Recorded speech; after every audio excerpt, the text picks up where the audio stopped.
Okay, so I've just had a few emails from you guys asking me what the van and the Swann were like after the trips. So look, I can honestly say to you they were perfect. There was nothing wrong with them at all. I sold them on because we had no use for them. We weren't the sort of campers that were going to be using them every month or every few months. We were just too busy with work and with the kids at school and all the rest of it, so we only really buy them when we do these bigger trips, and then we sell them after that. But this video will just explain to you what I did more or less to get them ready for the trip, and if you want to take one of these there, look, they're not designed for the sort of stuff I did. Jayco will tell you that, everyone will tell you that, and they're not designed for that, but you can do it if you prepare them properly. So the other part of this video will show you the sort of mods that I did, the extent that I went to get them ready for the trip. So the first part is on the Expanda, and then the next one is on the Swann. But I can honestly say, hand on heart, they came back no problems at all. They both passed roadworthies, gas certificates, all the rest of it, and they're in perfect condition, and the people that bought them were quite happy with them, and I've never had a problem with them since, from what I know. So you can do it, but it all comes down to two things: setting them up right and the way you drive once you're on the dirt roads. I moved the spare wheel, which was here where the toolbox is, I moved that to underneath the van, and then I put this toolbox on, which keeps the Honda generator. There's 2 kVA Honda generator in there with all the cables and things. And then I made this framework up, got the 2 jerry can holders, made this framework up here and put these on, and then had the gas bottles basically where the gas bottles are. I think that's where they were anyway. Pretty straightforward to make all this, just some angle brackets and things, just welding it all up if you're any good at welding, and that was pretty much that. And then here's the spare tyre, so you can actually put 2 under this, so I made it so you could put 2. I only had the 1 under there because I had the other one on top of the car. Now all of this is important. Now I just went down to Super Cheap Auto and bought heaps of these mudguards, and I covered every bit of piping that I possibly could, because on these roads I just knew there'd be boulders and rocks thrown everywhere, and there were. So these little zip cables, they basically got destroyed in about the first 50 k's of hitting dirt. So round here, these ones here, they actually are other zip ties and some wire that I tied around, and then I just sealed them up with a bit of car sealer just to help the stones bounce off them rather than smash into them. And that worked because they hold the brake cables on all the not the brake cables, the electrical cables for the brakes. So those sorts of things you got to do. You got to put these up here. Look, every little bit you see, all these mud guards here. This is a mud guard. Everything's painted in the black bitumen paint. So every single screw that comes out of the floor had some sort of sealant or something over it to make it dust proof, waterproof, whatever proof I could get it. These big flaps here were hanging down to protect the water tanks.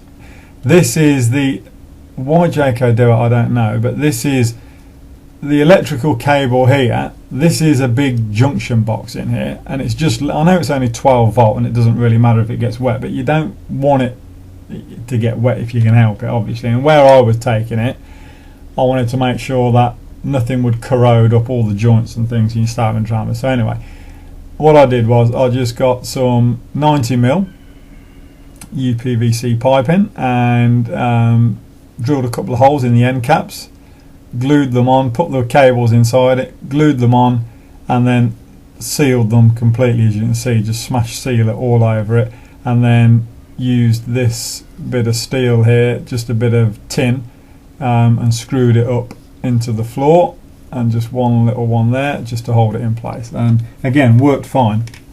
The water pipes I lined with hose, just garden hose. I lined it, just cut the garden hose straight down the middle and just wrapped it round some of the pipes just to help. Oh no, they're the electrical pipes, I think. Yeah, the electrical pipes, just to stop, again, stones from smashing into it. So again, all these little things worked, and yeah, I had nothing go wrong with it at all. Again, here's the main switch in between the tanks. So this one here, again, I did actually cover this water pipe with hose. Anything that I thought would be exposed to the stones being flicked up, I covered it in some sort of pipe or a mud guard. So this one, I wrapped a bit of garden hose again around there. And this junction box here, look, this would be one of the first things to get smashed to pieces if you didn't cover it, which is why I put this mud guard behind it. I took it off, put the mud guard behind it, and then bent this round and put a little hole in there and poked it through, and it sort of acted as a bit of a shield to cover it all. So that all worked fine. Again, this mud guard here, there's a load of taps and that behind this. Again, poked it up behind the frame, and then underneath there's a little steel plate that covers the water tank just here, and then I tucked it in under there to protect all the taps and the connectors and stuff, because they'll get smashed clean off. And this connector, this pipe here, is your main one into the water tank, and a rock hits it, bang, and then all your water's gone. You don't want to be halfway up the cape and then all your water goes. So everything needs to be covered. Again, just more mud guards. There's the spare tyre, the spare wheel, more mud guards. There's another one that I did on the to protect the water connectors into the tank. So another mud guard. Again, it's just those cheap mud guards. You just got to be careful with the screws that you don't puncture your actual tank there. But there you go. Again, bitumen sealer everywhere. Everything was sealed. It was sealed. Alright, there's one of the connectors there. Again, put a guard over it to protect it. This thing here, Stone Stomper, well and truly recommend that. That is a lifesaver. Saves the front of your van and the back of your car. Didn't have any troubles at all. Would never go anywhere. I'll give you the number. There you go. There's the other part of it on the cruiser. So this was a V8 Land Cruiser that I used to do this trip with. Again, I bought some longer truck guards this time and put them on there just to hang down. This bit of material is what it comes with, but I bought these as well just to help with a bit of extra, and they worked fine. There's my baby, my truck. Yeah, best truck ever. I've had a heap of four-wheel drives. I've been very lucky. I've been able to buy a heap of different four-wheel drives. This would have to be the best truck I've ever owned. Awesome machine. Go anywhere, do anything machine, this one. This is a guard I made for the radiator. I actually, in the end, before I left, I cut this bit down so as I brought it in line with the shape of the bull bar. So that I did initially make it that high to protect this vent here, but in the end I decided to cut it down because it was a bit of a vision blocker, and I thought the cops might not like it too much, so I cut it down. But awesome truck. Look at that. That is a machine. Absolutely love that. I sold it actually. I sold it about a year ago. But beautiful. Look, when I'm not using them, for me it's easier and cheaper just to buy a new one when I go on a new trip. So I'm not planning on doing any more trips for a while, and we've got the kids and that in school now. But that, look at that. That is pure pleasure right there. I mean, how can you get past that? How could I ever have sold it? I had everything on that. I had air lockers, had an onboard ARB compressor, had the big winch up the front, the snorkel. I ended up in the end putting the ram head on the front, the ARB ram head. Up there, had the nice rack on there. That's a cheetah roof rack. Had the extra fuel tank in the back. Had the ARB lifted suspension. Oh, it was awesome. I actually pulled everything out of this truck inside. Every bit of interior that was on the floor all came out of this truck, and I seam sealed everything and sound deadened it. Put sound deadener right the way through it. And I tell you, that was the best 76 Cruiser on the market. It was the quietest. You get in it, you could hear a pin drop in that. It's beautiful. Anyway, let's get back to the caravan. Here's some dust seals that I put on. This is the 1756-2, I think it is. This is the 17, so some dust seals I put on for where the bed's closed. This is the seal I put on. Now this came with a scrubber vent on the top that you can just open. I'll show you it. There, it came with this already. Okay, this is just an old food container that I've got, and this stuff here is filter foam, it's called. You can spray a bit of WD-40 over it to help collect the dust. And I open that, so I'll show you it open. There it is, open, and then you close this, and again it would do the same thing. It would pressurise the cab and stop the dust coming in. And again, we had no troubles with dust at all, so that worked a treat. What's that? Oh, that's just a little mod I made for the shower. I also put filter foam in these vents here. This is one of the wall vents for the oven. Put filter foam on the back of this as well, so I'll just put it here. I'll show you there's a cutout here. There you go, just put that and shut the door, and that stopped the dust coming in that way. So there you can see it in there. What else to do? Oh, this is the hot water switch and the mains battery switch. So I got this thing here and just stuck it to the side and closed it, because the kids would always play that, or they'd sit here and the little feet would hang down and they'd kick these and they'd turn the gas on, they'd turn it off, they'd turn it on, they'd turn it off. So I just figured the easiest way to do it is box it in. So if you've got little kids, do that. This one doesn't matter so much, but this one was a pain.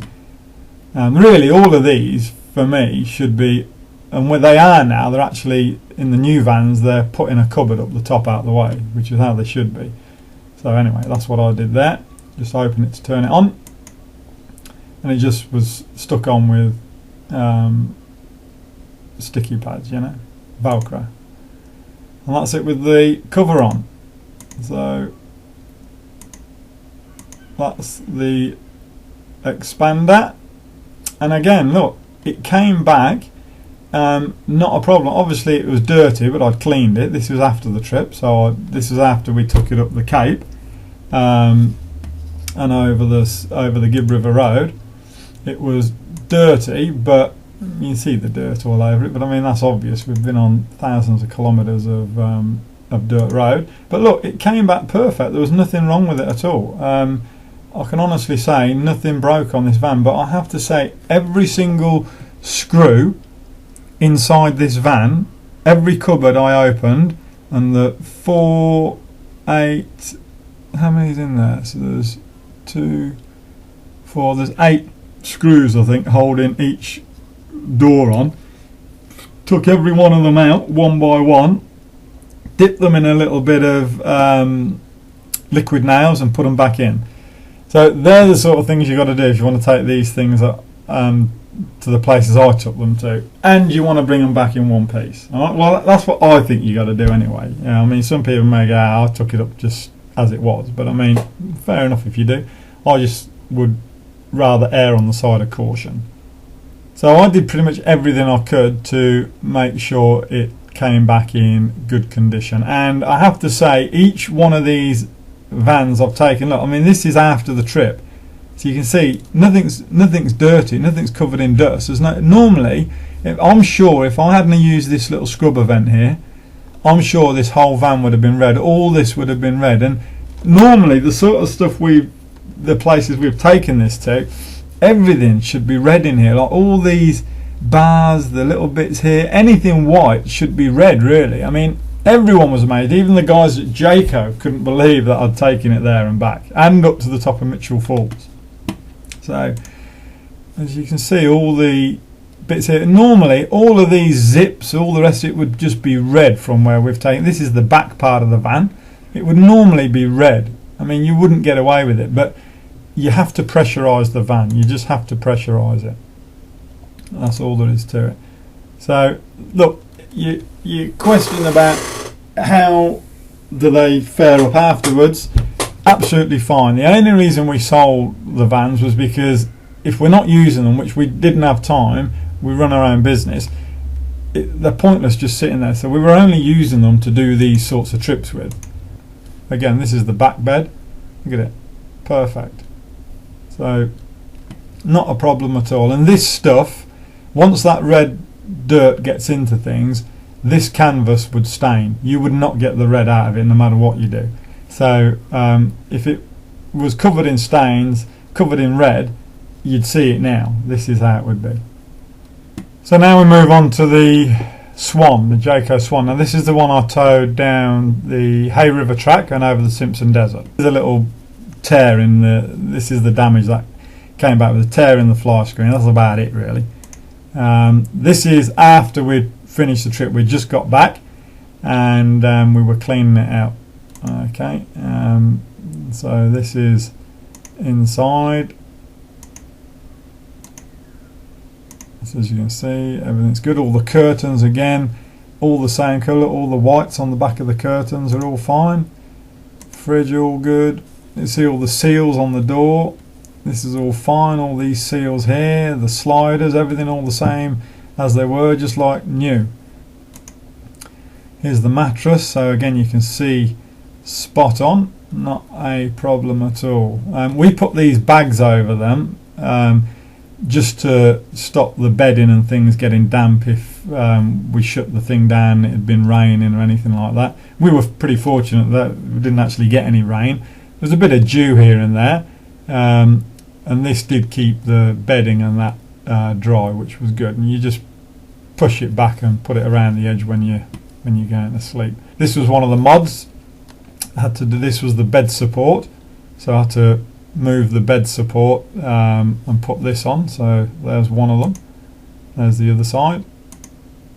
Toolbox again, like every single bit, every join, every pot rivet was sealed with seam sealer.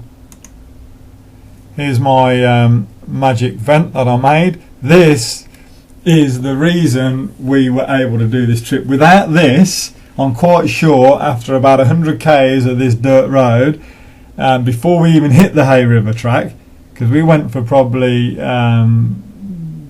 about 400 k's of dirt road to get up to the Hay River, and if we hadn't had this on, I'm quite sure the van would have been covered in dust, and my wife would have said, we're turning back and going home. So this was an absolute lifesaver. We didn't get dust in our van or on our beds at all. I mean, I was amazed that this worked as well as it did. Everyone said to me, you're absolutely nuts taking a Jayco of any sort, especially a Swann, because they're known for sucking in dust.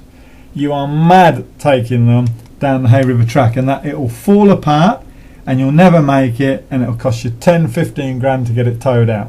Right? Everyone told me that, even the guys that run the place, the Aborigine fellas there that run the place, all said to me, you're mad taking that down there, mate. The bloody thing's wider than the track, which it was wider than the track. Here's my the front part of it. So in there is some filter foam. This thing just pulls off and the filter foam goes in there. Again, you can spray the filter foam with WD-40 or something if you like, to collect a bit more of the dust. There's also an ARB sock. That definitely put that on. That has got some sort of grease or oil or something on it anyway, and you can just wash them out. I washed it every couple of days in a bit of water, a river or something, wherever I was, and then sprayed a bit more WD on it and put it back on. That worked a treat. So that was obviously forward facing when you're driving, and then you can just turn it around when you're on the main roads if you want. So anyway, back to the original thing. How did it all handle it? Now this is going through the actual desert at the moment. this is on the dash cam. And look, all the vans, the 17, 56 and the Swann that I took them on these more extreme trips, handled it perfectly. So would recommend doing it, but you need to make sure you set them up properly. There you go, hope you enjoyed it. Have a good one and safe driving, guys.